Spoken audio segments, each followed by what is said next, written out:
सहनाववतु सहनौ भुनक्तु सह वीर्यं करवावहै तेजस्विनावधीतमस्तु मा विद्विषावहै। ओम शांति शांति शांति। वेदो अखिलो धर्म मूलम, वेद सब सत्य विद्याओं का पुस्तक है।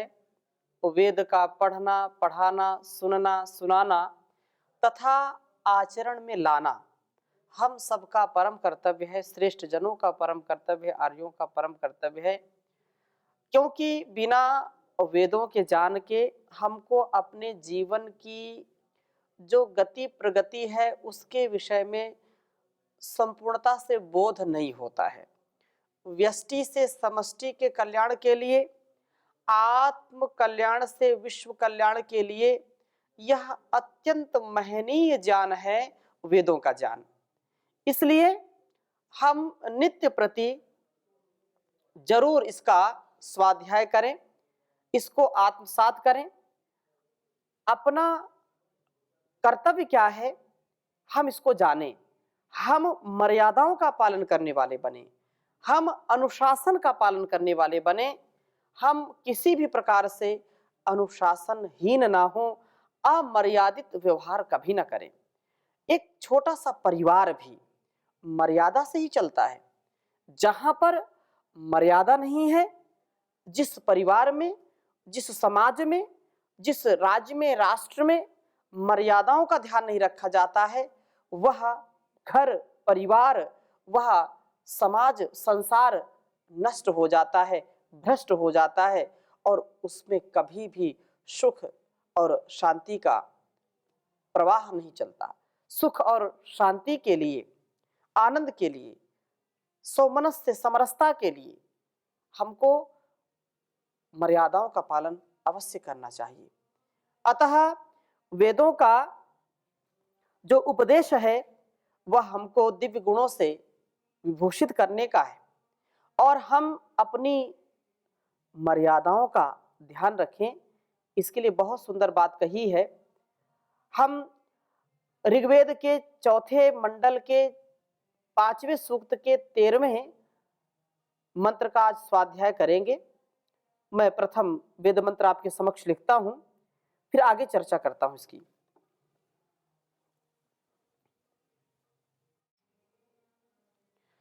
ओम का मर्यादा वयुना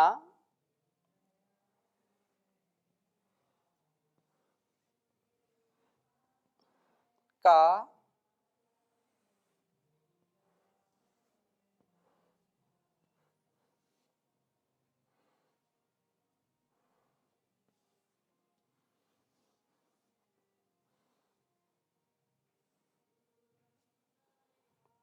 का मर्यादा वयुना।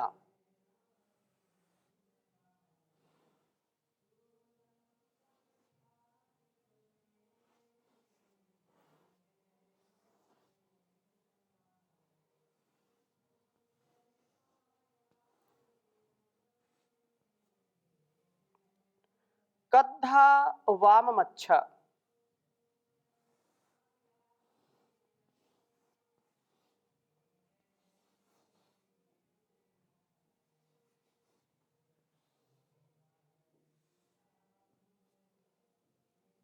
कद्धा वाममच्छ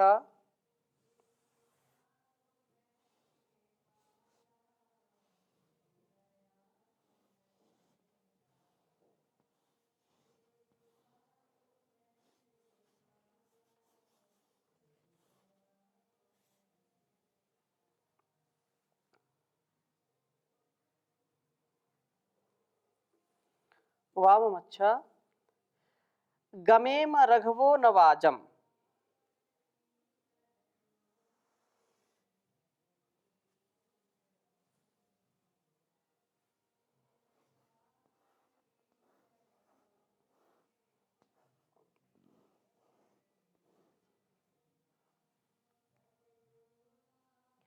गमेम रघवो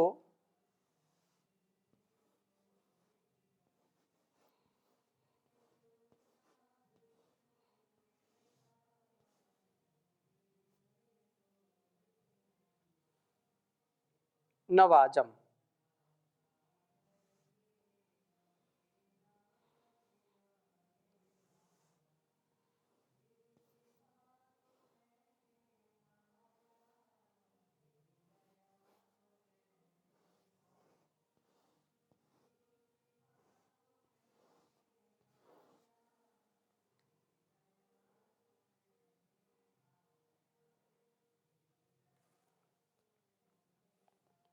कदा नो देवीरमृतस्य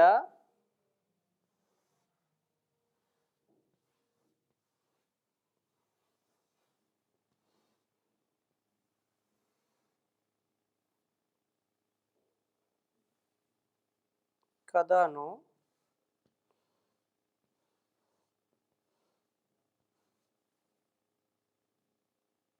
देवीरमृतस्य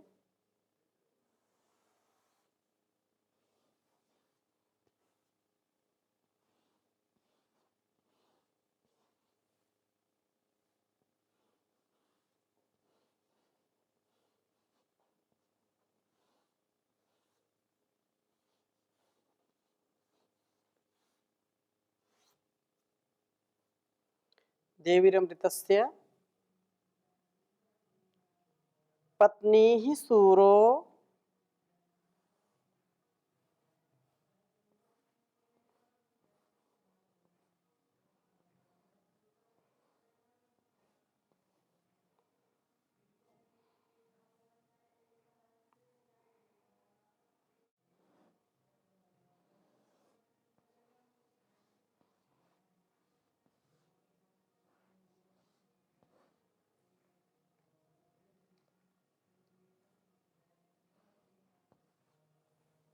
सूरो वर्णेन ततन्नुषः वर्णेन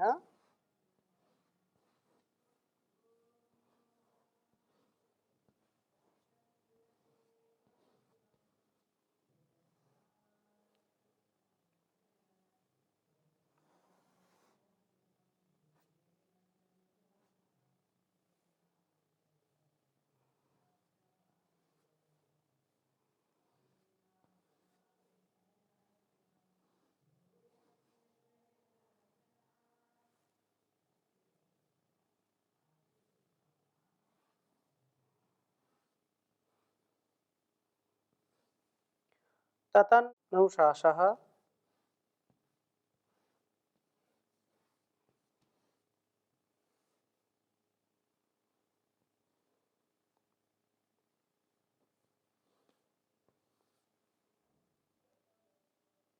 ऋग्वेद के चतुर्थ मंडल के 5वें सूक्त का यह 13वां मंत्र है।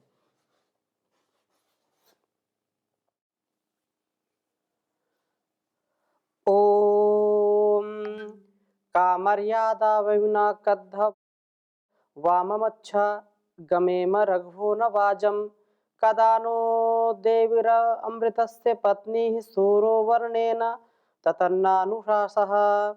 ओम कदा मर्यादा वयुना कद्ध वाममच्छ गमेम रघवो न वाजम कदा नो देवीरमृतस्य पत्नी सूरो वर्णेन ततनन्नुशासः। बहुत सुंदर वेद मंत्र और इसका भाव भी हमारे जीवन के लिए और इस जगत की भलाई के लिए अत्यंत अनिवार्य है। प्रार्थना की है कि हे प्रभु, आप ही हमें यह बताएंगे कि का मर्यादा, चाहे हम छोटा सा उदाहरण लेकर के इस बात को समझ सकते हैं कि छोटा सा परिवार है और छोटे से परिवार में भी, छोटी सी व्यवस्था में भी जब हम शिशु होते हैं, बिल्कुल अबोध होते हैं, उस समय से धीरे धीरे धीरे धीरे माता पिता और घर के जो बड़े सदस्य होते हैं हमको एक एक व्यवहार की शिक्षा देते हैं। हमको क्या ठीक है, क्या नहीं ठीक है, क्या सत्य है, क्या असत्य है, किसके साथ कैसा व्यवहार करना, कहां पर कैसा व्यवहार करना, ये छोटी छोटी बातों की ओर ध्यान दिलाते हैं। छोटी छोटी बातों को हमको सिखाते हैं, शिक्षा देते हैं। और यदि हमसे कोई त्रुटि होती है तो तत्काल हमको टोका जाता है कि ऐसा करना उचित नहीं है, ये उचित नहीं, ये मर्यादा से बाहर है, अर्थात अमर्यादित व्यवहार है। बड़ों के बीच में हमको यह सीख मिलती है कि क्या करने योग्य है, क्या नहीं करने योग्य है, क्या मर्यादा है, क्या अमर्यादा है, क्या अनुशासन है, क्या अनुशासनहीनता है। तो ऐसे ही यहाँ पर बहुत ही आत्मीय भाव से, बड़ा ही प्रार्थना पूर्ण हृदय से यह भाव यहाँ पर प्रकट किया गया है कि जो सबका गुरु है, जो सबका माता है, पिता है, परम पिता है, परम माता है, जगत पिता है, जगत जननी है, आदि गुरु है, सा पूर्वेशाम अपि गुरु काले नानवच्छेदात्। तो सा वह कालेन नावच्छेदात्, अर्थात वह हमारे से जो पूर्व के भी गुरु हैं, जो हमारे ऋषि हैं, हमारे महापुरुष हैं, उन सब का भी वह गुरु है। पहले भी था, आज भी है और आगे भी रहेगा। इसलिए हम परम पिता परमेश्वर का ध्यान करें, उसका चिंतन करें और इस प्रकार से जीवन जिए कि हम मर्यादा का कभी उल्लंघन करने वाले ना हो। घर का कोई बेटा है, बेटी है, कोई बहू है, सास है, जो भी हम परिवार में, समाज में अपने संबंधों को निभाते हैं, पति है, पत्नी है, सबकी एक मर्यादा है और वह मर्यादा का ठीक ठीक बोध कराने वाला परमपिता परमेश्वर है। उसने वेद रूपी जो ज्ञान दिया है, यह जो संविधान है, एक समाज को चलाने के लिए, राष्ट्र को चलाने के लिए कानून होता है, संविधान होता है। ऐसे ही सारे संसार का निर्माण करके परमात्मा ने एक संविधान बनाया जो सभी के लिए परम आवश्यक है। ऐसा संविधान जो हमको मर्यादित जीवन जीने का पाठ पढ़ाता है, ऐसा ज्ञान जो हमको विवेक वैराग्य पूर्वक जीवन जीने की शिक्षा देता है। तो यहाँ यह प्रार्थना की है कि हमारे जीवन में क्या मर्यादाएं हैं, किन नियमों में हमें चलना है, इसी प्रकार का जो है का वयुना, क्या प्रज्ञान है, किन चीजों को हमें जानना है, कत्वा ह वाम, और क्या निश्चय से सुंदर है, सुंदर दिव्य गुण कौन कौन से हैं, ताकि हम अच्छा गमेमा उनकी ओर चलने वाले हों। उसी प्रकार न जैसे कि रघवा शीघ्रगामी घोड़े वाजम संग्राम की ओर चलते हैं, मर्यादाओं को, प्रजानों को, वह सुंदर दिव्य गुणों को जान करके उनको प्राप्त करने के लिए हम यत्नशील हो, हमारा जीवन मर्यादित हो, हम प्रज्ञान वाले हो, दिव्य गुणों वाले हो, ऐसी दिव्यता, ऐसी भव्यता हमारे अंदर हो, हम पूर्ण संयमी हो, कभी भी हम इससे विपरीत आचरण करने वाले ना बने। और कहा है कि कदा, कब हमारा यह सौभाग्य होगा कि वह हमारे लिए देवी ही, प्रकाशमयी अमृतस्य पत्नी ही, निरोगता की रक्षिका, सूरह शक्तियों को उत्पन्न करने वाली, जो प्रसवित्र, हम उषा काल में स्वाध्याय व चिंतन के द्वारा जीवन को प्रकाशमय बनाएं, प्राणायाम व आसनों के द्वारा शरीर मन को स्वस्थ व निरोग बनाएं, प्रभु के गुणों का स्मरण करते हुए अपने अंदर उत्तम उत्तम गुणों का आधान करें, उत्तमोत्तम गुणों का आधान करके उत्तरोत्तर हमारा जो है विकास होता जाए, हम हर प्रकार से देश देशांतर और दिग दिगांतर तक हमारा यश, वैभव, कीर्ति सर्वत्र फैले। और यह आपसे ही संभव है, क्योंकि वह परमात्मा जो कण कण में विद्यमान है, हर जगह हर क्षण है, वह अजर है, अमर है, वह अविनाशी है, वह सदा रहने वाला है, एक रस है, वह सर्वव्यापक है, सर्वंतर्यात्मा है, सर्व शक्तिमान है, सर्वज्ञ है। हम उसको अपने इस मन मंदिर में उसकी जो प्रेरणाएं हैं उनका सम्मान करें, उनका आदर करें, उनका अनादर कभी ना करें। तब जाकर के उसकी प्रेरणा हमको बताएगी, उसको हम स्वीकार करके वैसा ही जीवन जीने का प्रयत्न करें, इससे विपरीत आचरण ना करें। हम जब कोई गलत कार्य करने के लिए उद्यत होते हैं, हम तैयार होते हैं, तो यह जो हमारा अस्तित्व है, हमारा जो ज्ञान है, उसमें परम पिता परमेश्वर का जो ज्ञान उतरता है, आत्मबोध जो होता है, जो आत्म प्रेरणा हमारे अंदर जागृत होती है और हमको बताती है कि ऐसा काम नहीं करना, चोरी नहीं करना, चोरी नहीं करनी चाहिए। जब जब भय, शोक, लज्जा, शंका हमारे मन मस्तिष्क में उत्पन्न हो तो ऐसे कार्यों से हमको दूर रहना चाहिए। मन के विकार को आत्मा की पुकार न समझे, परो पे ही मनस पापा। हमारे मन में कुछ न कुछ ऐसी उलझने, कुछ न कुछ ऐसे उपद्रव चलते रहते हैं, तूफान चलते रहते हैं, जो हमको अमर्यादित, असंयमित, अव्यवस्थित जीवन जीने के लिए मजबूर करते हैं। बार बार उधर ही ध्यान जाता है। हम प्रयासपूर्वक उनसे बचें जो अभद्र हैं, अकल्याणकारी हैं, जो अधर्म है, अन्याय है, अविद्या है, अज्ञान है, अभाव है, इनसे हम दूर हों और वेदानुकूल आचरण करें। वेद के अनुकूल आचरण करेंगे तो धर्म से, पुण्य से और हर प्रकार के संयम से, कल्याण से हम जीवन को दिव्य बनाने का प्रयत्न करेंगे। प्रभु हमें मर्यादाओं और प्रज्ञानों का सुंदर दिव्य गुणों का ज्ञान दें, हमारे लिए उषा काल प्रकाशमय निरोगता को देने वाले, वह शक्ति को उत्पन्न करने वाले हों। हम कभी भी एक पल के लिए भी अमर्यादित व्यवहार ना करें, शिष्टाचार से युक्त व्यवहार करें, क्योंकि शिष्ट जुष्ट जो व्यवहार होगा वही अपने लिए भी और दूसरों के लिए भी कल्याणकारी होगा। क्योंकि वह कार्य ना करें जो स्वयं के लिए कल्याणकारी नहीं है। जो मनुष्य कभी भी ऐसा व्यवहार नहीं करता जो अपने लिए ही अच्छा नहीं है, वास्तव में वही सच्चा धर्म का पालन करने वाला होता है। महाभारत में बहुत सुंदर बात कही, श्रूयताम धर्म सर्वस्वम श्रुत्वा च अवधारिताम आत्मनः प्रतिकूलानि परेशान न समाचरित। हमको ऐसा व्यवहार दूसरों के साथ कभी नहीं करना चाहिए जो हमारे लिए कल्याणकारी ना हो।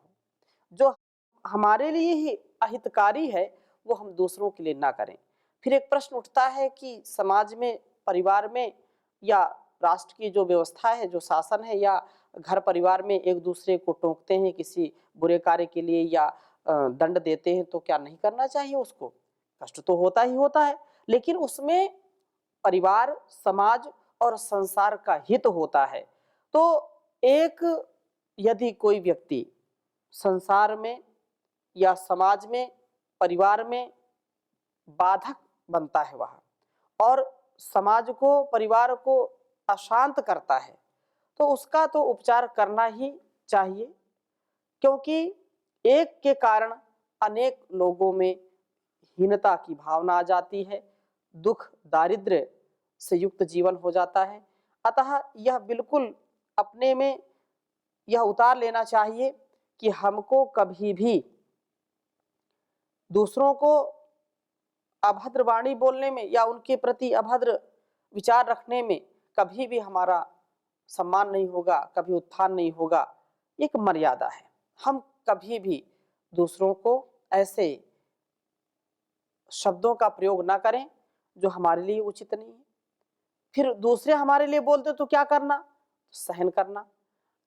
नितांत सहनशीलता होनी चाहिए, धैर्य से युक्त जीवन होना चाहिए। बहुत सुंदर किसी कवि ने कहा कि संसार में लोग गाली देते हैं। अभी गाली देना यह अमर्यादित व्यवहार है। परमात्मा की ओर से यह उपदेश है कि हम जब बोलें तो सरस बोलें, रस सहित बोलें, नीरस न बोलें, कठोर न बोलें। हम ऐसा देव सविता प्रसव यज्ञम प्रसव यज्ञ पतिम भगाय दिव्यो गंधर्व केतपूहु केतन न पुनातु वाचस्पतिर वाचम न स्वदतु। हमारी वाणी कैसी होनी चाहिए? तो प्रभु ने उपदेश किया कि रसदार, प्रार्थना भी कर रहे हैं कि हमारी वाणी कैसी हो? रसदार हो। हम दूसरों से ऐसा व्यवहार करें कि दूसरों को भी आनंदित करने वाले हों। ऐसी वाणी बोलिए मन का आपा खोए,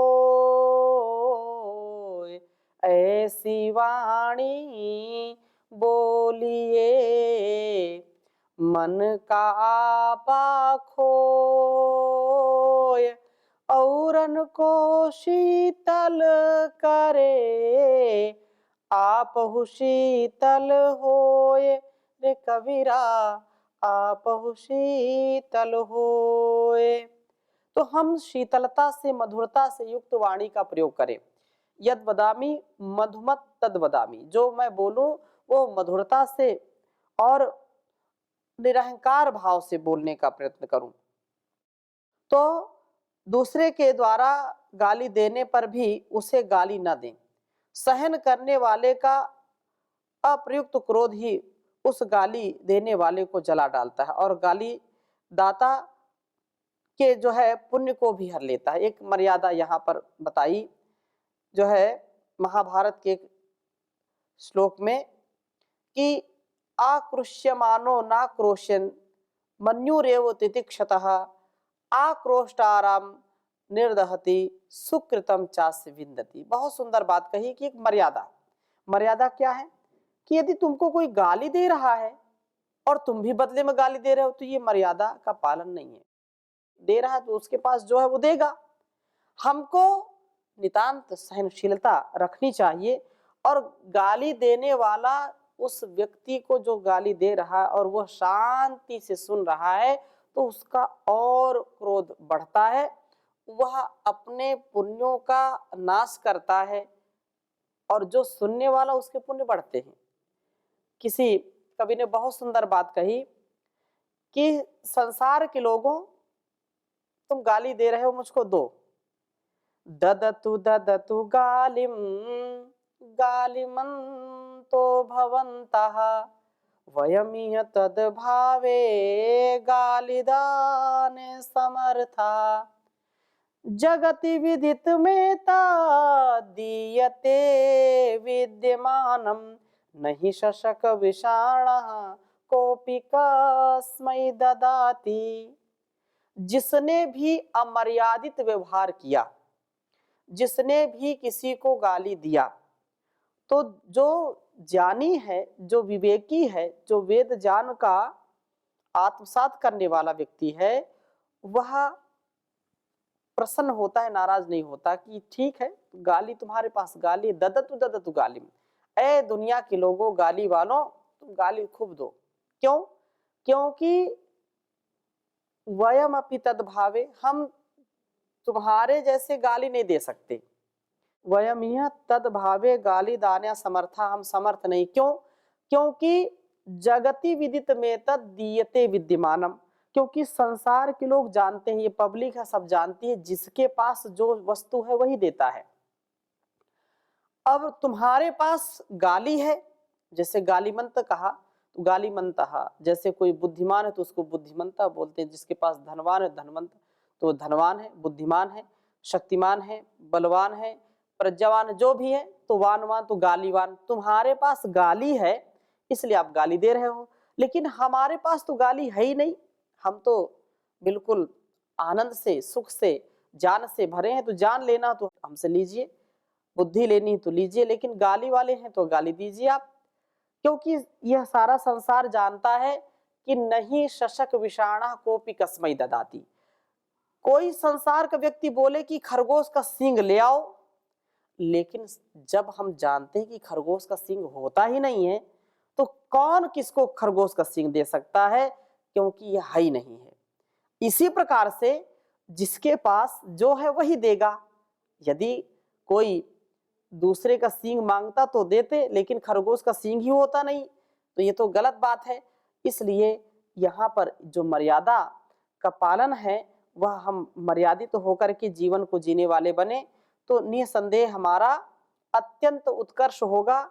माता पिता गुरु आचार्य, राष्ट्र के प्रति, समाज के प्रति, और जहां हम रहते हैं, जिस परिस्थिति में रहते हैं, उसकी मर्यादा का, उसके अनुशासन का सदा हम ध्यान रखें, सावधान होकर के। क्योंकि जिसके अंदर अनुशासन नहीं, आत्म अनुशासन नहीं है, वह कभी भी उत्कर्ष को प्राप्त नहीं हो सकता है।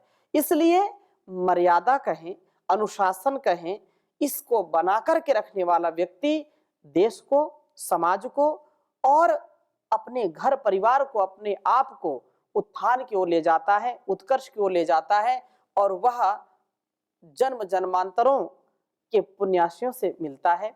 तो हम इस प्रकार से वेदों की ज्ञान को आत्मसात करने का प्रयास करें और मर्यादा में रहने का प्रयास करें। इन्हीं शब्दों के साथ आज की कक्षा को यहीं पर विराम देते हैं। शेष चर्चा अगली कक्षा में करेंगे। ओम शांति शांति शांति।